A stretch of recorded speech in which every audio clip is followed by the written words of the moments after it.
علی بھائی اگلا سوال ہے، نماز میں درود ابراہیمی کے بعد ہم لوگ تو بچپن ہی سے بس ایک ہی دعا پڑھ رہے ہیں، ربی جعلنی مقیم الصلاۃ ومن ذریتی، جبکہ صحیح بخاری اور صحیح مسلم میں ایک دوسری دعا کا حکم ہے جس میں 4 چیزوں کے خلاف اللہ تعالیٰ کی پناہ مانگی جاتی ہے، ہماری پرانی نمازوں کا کیا بنے گا؟ پلیز کوئی حل ضرور بتا دیں، شکریہ۔ پہلی بات ہے کہ پرانی نمازوں میں تو اپنے بابوں کو روئے نہ جنہوں نے آپ کو ادھورا دین دیا ہے۔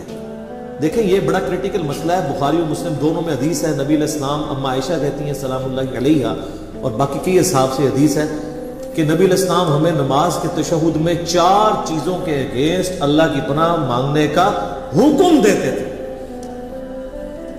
حکم کے الفاظ تو بڑے سخت ہیں، اور حتیٰ کہ صحیح مسلم میں ایک طریق کے اندر آتا ہے کہ طاؤس تابعی جو عبداللہ ابن عباس کے شاگرد تھے، بخاری مسلم کے حدیثوں کے راوی ہیں، وہ یہ کہتے تھے کہ جو شخص ان 4 چیزوں کے اگینسٹ تشہد میں اللہ کی پناہ نہیں مانگتا تو میرے نزدیک اسے نماز ہی دوبارہ پڑھنی چاہیے۔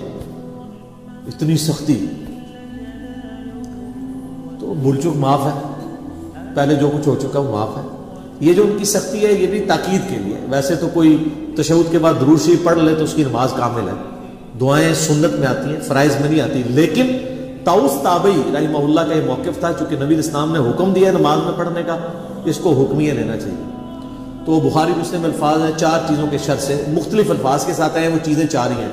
اللہم انی اعوذ بک من عذاب جہنم ومن عذاب القبر ومن فتنة المحیا والممات ومن شر فتنة المسیح الدجال، یعنی جہنم کے اگینسٹ اللہ کی پناہ، عذاب قبر کے اگینسٹ اللہ کی پناہ، زندگی اور موت کے فتنے کے اگینسٹ اللہ کی پناہ، اور دجال جس کا دجل سے ایمان والوں کو اللہ ہی بچائے، آمین ثم آمین، اس کے اگینسٹ اللہ کی پناہ۔ یہ 4 چیزوں کے شر کے اگینسٹ۔ باقی یہ بات صحیح ہے کہ بخاری شریف میں الفاظ ہیں جب تم تشہد میں درود شریف پڑھ چکو اس کے بعد جو چاہو اپنے رب سے مانگو، اس کے تحت صرف یہ دعا نہیں، یہ دعا تو ہے ڈیٹم لیول پہ کمپلسری، اس کے بعد آپ کو جو دعائیں یاد ہیں کتاب و سنت میں عربی زبان کے اندر دعائیں معصورہ ان کو کہتے ہیں، وہ پڑھیں۔ مثلا ایک دعا تو آپ ضرور پڑھیں جو بخاری مسلم دونوں میں کہ نبی علیہ السلام نے، انس بن مالک کہتے ہیں اور کوئی دعا پڑھے نہ پڑھے یہ دعا آپ نے زندگی بھر نہیں کبھی چھوڑی، اللہم ربنا آتنا فی الدنیا حسنہ وفی الآخرۃ حسنۃ وقنا عذاب النار۔ اس سے پرفیکٹ دعا ہی کوئی نہیں۔ اے اللہ مجھے دنیا میں بھی بھلائیاں عطا فرما اور آخرت میں بھی بھلائیاں عطا فرما، اور سب سے بڑی بھلائی آخرت کی کیا؟ وقنا عذاب النار، آگ کے عذاب سے۔ یہ اس سے بڑی کوئی دعا نہیں ہے، اور سر دنیا کے ہر کام کے لیے یہی دعا ہے۔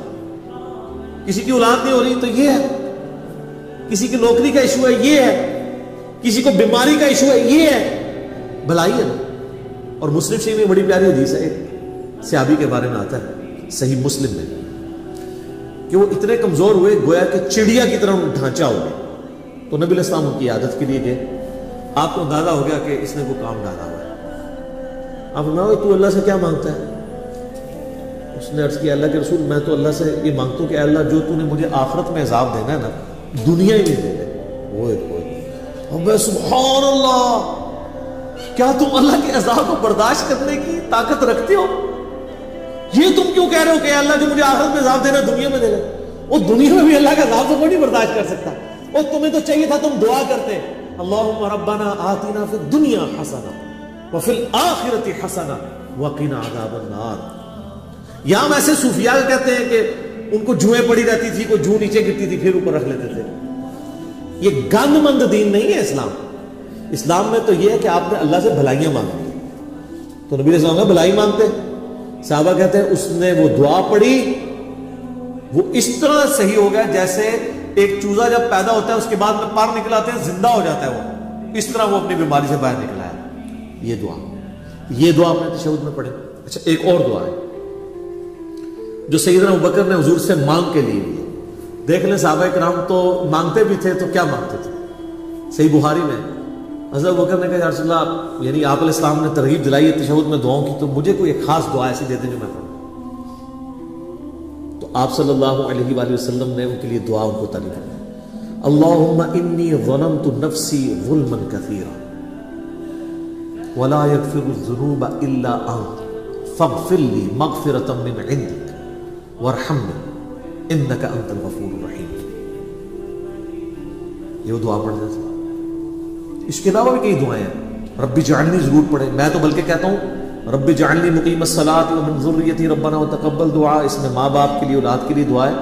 ایک اسپیسیفکلی اپنے ماں باپ کے لیے دعا کریں جو قرآن میں اللہ نے حکمن کہی ہے, رب ارحمہما کما ربیانی صغیرا. اے رب ان دونوں پہ رحم فرما جس طرح بچپن میں انہوں نے مجھ پہ رحم کیا تھا. یہ دعا پڑھیں. اور سر ایک اور دعا بھی یاد ضرور کریں. میں نے بڑی دفعہ اس کی ترغیب دلائی ہے, خدا کے لیے اب اس کو سیریس لیا. مشکات شریف میں 748 نمبر حدیث ہے. یہ مجھے زبانی یاد ہو گیا نمبر بتا کے ترمذی کے حوالے سے. جامعہ ترمذی میں سورہ صاد کی تفسیر میں یہ آیت ہے, یہ والی حدیث ہے. مشکات میں کتاب المساجد چیپٹر میں پہلی جلد میں 748 نمبر حدیث ہے. نبی علیہ السلام نے جب اللہ کی خواب میں زیارت کی تھی تو انہوں نے اللہ تعالیٰ سے وہ دعا مانگی تھی. جب نبی علیہ السلام کو اللہ نے کہا مانگ, کیا مانگتا ہے, تو آپ نے کہا اللہم انی اسألک فعل الخیرات وترک المنکرات وحب المساکین وان تغفر لی وترحمنی واذا اردت فتنة فی قوم فتوفنی غیر مفتون اسألک حبک وحب من یحبک وحب عمل یقربنی الی حبک. کیا پرفیکٹ دعا. یہ تشہد میں ضرور پڑھا کریں, بلکہ سجدے میں پڑھا کریں. صحیح مسلم میں حدیث ہے کہ انسان سجدے میں سب سے زیادہ اپنے رب کے قریب ہوتا ہے, لہذا خوب دعائیں مانگا کرو. اور اما عائشہ کے الفاظ ہیں بخاری اور مسلم میں کہ نبی علیہ السلام سجدے اور رکوع دونوں میں ایک دعا مانگا کرتے تھے, سبحانک اللہم وبحمدک سبحانک اللہم ربنا وبحمدک اللہم اغفر لی. کہ بخاری مسلم میں رکوع اور سجدے کی تسبیحات کے ساتھ یہ بھی مانگتے تھے. ایک تو مسلم شریف میں حدیث ہے نا کہ آپ نے رکوع میں سبحان ربی العظیم پڑھنا ہے اور سجدے میں سبحان ربی الاعلیٰ 3 دفعہ. اس کے بعد بخاری مسلم میں یہ تسبیح بھی ہے. ایک اور تسبیح صحیح مسلم میں سبوح القدوس رب الملائکۃ والروح. اور سجدے میں دعائیں نہیں مانگیں. اور ایک دعا تو میں نے آپ کو کئی بار بتائی ہے, ہماری کامیابی کا جو راز ہے, اصحاب کہف کی دعا, ربنا آتنا من لدنک رحمۃ وہیئ لنا من امرنا رشدا. اے رب ہمیں اپنے پاس سے رحمت عطا فرما اور ہمارے اس کام میں کامیابی کی کو راہ نکال دے. اصحاب کہف کے لیے پھر کیا راہ نکلی ہے سر. وہ معجزہ ان کے ساتھ ہوا ہے جو کسی پیغمبر کے ساتھ بھی نہیں ہوا. حضرت عزیر کے ساتھ بھی 100 سال کا معجزہ ہوا تھا, ان کے ساتھ 300 سال تھا, اور 309 سال قمری اعتبار سے اور شمسی اعتبار سے 300 سال. یہ دعائیں سر اللہ سے مانگیں. اللہ تعالیٰ نہ مانگنے والے سے ناراض ہوتا ہے اور مانگنے والے سے خوش ہوتا ہے. یہ کائنات کا ایسا بادشاہ ہے, بلکہ یہی بادشاہ ہے کہ جو نہ مانگنے والے سے ناراض ہوتا ہے. باقی تو دنیا میں کوئی بادشاہ ایسا نہیں ہے کہ آپ اس سے مانگیں اور بار بار مانگیں اور وہ تنگ نہ پڑے. اللہ کہتا ہے نہیں مانگو گے میں ناراض ہوں گا. ادعونی استجب لکم, سورۃ المومن آیت نمبر 60. اے میرے بندوں مجھ سے مانگو میں عطا کروں.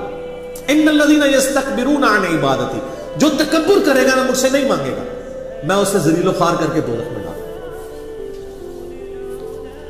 وَإِذَا سَأَلَكَ عِبَادِي أَنِّي,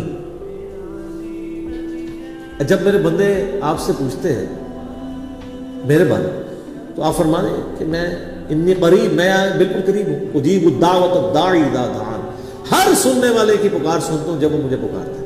لیکن شرط ہے فلیستجیبوا لی, تم بھی میرا حکم مانا کرو. ولیؤمنوا بی, اور مجھ پہ ایمان لاؤ جیسا کہ حق ہے تاکہ تم کامیاب ہو. تو دعائیں یاد کریں, زیادہ سے زیادہ اللہ سے مانگیں. اور سر دعاؤں کے بعد آپ یہ نہ سمجھیں کہ دعا قبول مطلب نہیں ہوگی تو وہ ضائع جائے گی, ٹائم ضائع ہوگا. دعا کبھی بھی ریجیکٹ ہوتی نہیں ہے. دعا وہ عبادت ہے جو ریجیکٹ ہی نہیں ہوتی. جامعہ ترمذی میں مسند احمد میں ہے کہ جب کوئی دعا کرتا ہے وہ کبھی بھی ریجیکٹ نہیں ہوتی مسلمان کی. یا تو جو مانگا وہ دے دیا جاتا ہے, یا اللہ تعالیٰ اس کے اگینسٹ کوئی بہتر نعمت بدل دیتا ہے, یا پھر قیامت کے دن کے لیے اسے ایز اے عبادت سٹور کر دیا جاتا ہے اور پھر اس کا اجر قیامت میں ملے گا. سنن نسائی الکبریٰ میں حدیث موجود ہے نا, جو وضو کے بعد پڑھ لے, سبحانک اللہم وبحمدک اشہد ان لا الہ الا انت استغفرک واتوب الیک. تو اللہ تعالیٰ فرشتوں کہتا ہے بس اس کو سٹوریج میں ڈال دو, اس کا تو اجر آپ قیامت میں ملے گا. اتنا بڑا اجر. وضو کے بعد کی ایک یہ دعا بھی ہے جو محفل سے اٹھنے کی دعا بھی ہے, اور جو فرض نماز کے بعد کی بھی دعا ہے اور جو ہمارے گرین کارڈ پہ بھی ڈلی ہوئی ہے، 3 موقعوں پہ یہ دعا ہے، ایک دعا 3 مواقع، اور دوسری وہ دعا ہے جو صحیح مسلم میں اشہد ان لا الہ الا اللہ وحدہ لا شریک لہ واشہد ان محمدا عبدہ ورسولہ، تو جنت کے 8 دروازے اس کے لیے کھول دیے جائیں گے، جس مرضی دروازے سے چاہے وہ داخل ہو۔ تو اب رہا پرانی نمازیں، تو سر پرانے بزرگوں نے رو، ویسے رو کوئی نہیں یار، خوشیاں مناؤ۔ یہاں لوگ پرانی چیزوں کو روتے ہیں، یار آپ شکر نہیں ادا کرتے کہ جن کو آپ اتنا بڑا سمجھتے تھے وہ تو مارے گئے تھے، جو آپ اپنے آپ کو کچھ نہیں سمجھتے تھے اللہ نے آپ کو کہاں گندے نالے سے اٹھا کے کہاں پر پہنچا دیا۔ تو بزرگوں کے غم پہ اپنی آخرت کی خوشی کو ترجیح ہے، یہ میرا گولڈن کوٹ لے لیں۔ بزرگ بابوں کے غلط سکھانے کے غم پہ اور جو ان کے ساتھ ہو رہی ہوگی اس گمراہی پھیلانے پہ، اس کے غم پہ ترجیح دیں اس خوشی کو کہ میں بچ گیا۔ ٹھیک ہے، یعنی ہمیں لوگ کہتے ہیں نا جی آپ نبی الاسلام کی وفات کا غم کیوں نہیں مناتے؟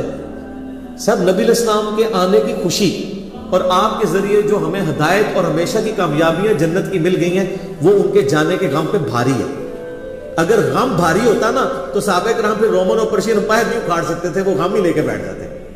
ان کو پتا تھا کہ نبی الاسلام نے جو اپنا فرض ہے وہ ادا کر دیا، انہوں نے دنیا سے جانا تھا، وہ چلے گئے، اب ہماری ذمہ داری ہمیں دے گئے ہیں۔ جو بخاری مسلم میں یوم النہر کا خطبہ بھی ہے کہ آپ نے منا کے میدان میں کہا تھا کہ جو اللہ نے مجھے پیغام دیا تھا میں نے تم تک کیا پہنچا دیا؟ سب نے کہا پہنچا دیا، حق ادا کیا۔ آپ نے فرمایا اللہم اشہد اللہم اشہد اللہم اشہد، پھر کہا کہ اب تمہاری ذمہ داری ہے کہ اس کو لوگوں تک پہنچانا، اور دیکھنا بسا اوقات جس کو بات پہنچائی جا رہی ہوتی ہے وہ زیادہ یاد رکھنے والا ہوتا ہے بنسبت اس کے جو پہنچا رہا ہوتا ہے۔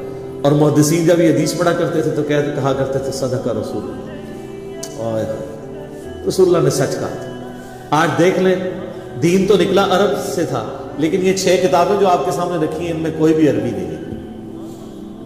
آج چینل تو سعودی عرب کا ہوتا ہے جو ہم چینل دیکھتے ہیں، لیکن حدیثیں چل رہی ہوتی ہیں رشیا کی اور ایران کی۔ امام بخاری رشیا سے، امام مسلم ایران سے، نیشا پور کے رہنے والے کشیریا قبیلے کے، آج بھی نیشا پور ایران کا شہر ہے، اور اسی نیشا پور میں امام حاکم بھی ہیں جنہوں نے مستدرک الحاکم لکھی ہے، وہ بھی نیشا پوری ہیں۔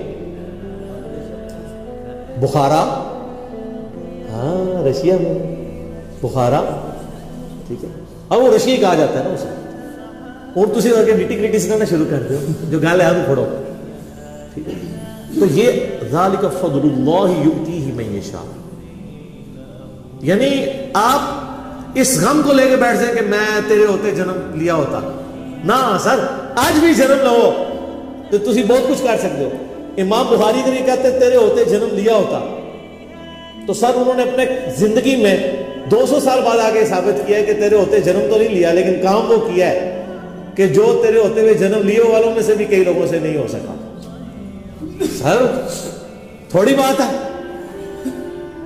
پوری دین کی عمارت کھڑی ہوئی ہے، تو غم کی بجائے نا کام کیا کرے۔ میرے آگے آگے سارے رو رہے ہیں، او جی وہ ہو رہا ہے جی، وہ ہو رہا ہے جی، دیکھو جی دنیا کس پاس جا رہی ہے۔ سر اے رونے نہ رو ان لوگوں کی ریمیڈیز کو